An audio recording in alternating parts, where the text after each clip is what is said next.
Pemirsa, tim Rimong Satreskrim Polresta Banda Aceh akhirnya berhasil membekuk pasangan suami istri yang sengaja membuang bayinya di Kecamatan Baitus Salam karena malu usai melahirkan bayi perempuan.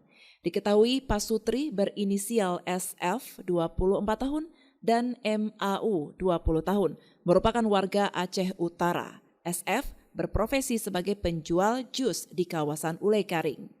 Mereka berhasil diringkus setelah tim Rimung melakukan penyelidikan usai menerima laporan adanya penemuan bayi di salah satu rumah warga. Hingga akhirnya pelaku diamankan di tempat terpisah. SF diamankan saat sedang bekerja sebagai penjual jus, sedangkan MAU diamankan di rumahnya di Kecamatan Ulekaring.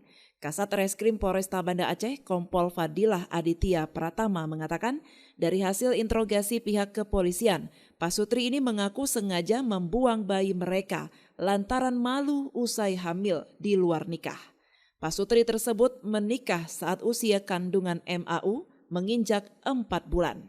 Pada bulan September itu kami mendapatkan informasi bahwa terjadi ada pembuangan bayi yang dilakukan oleh orang yang tidak dikenal, di mana bayi tersebut ditemukan di depan rumah salah satu warga daerah Baitus Salam, di mana ditemukan bayi di depan rumahnya dalam keadaan hidup. Setelah beberapa hari kita lakukan penyelidikan dan kita interogasi saksi-saksi, alhamdulillah kami berhasil menemukan sepasang suami istri yang diduga yang membuang bayi tersebut. Jadi ternyata pasangan suami istri ini adalah asli Aceh Utara. Dia ngekos di sini dan suaminya bekerja sebagai tukang jus di wilayah Ulekaring. Setelah kita interogasi, mereka mengakui betul mereka membuang bayi tersebut. Ternyata dengan alasan bahwa mereka itu telah melakukan hubungan suami istri sebelum menikah.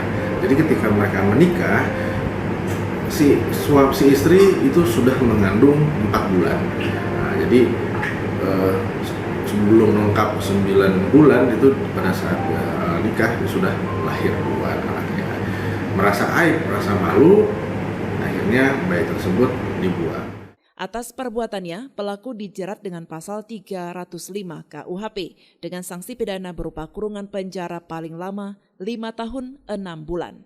Dari Banda Aceh, Lala Nurmala melaporkan untuk Puja TV Aceh.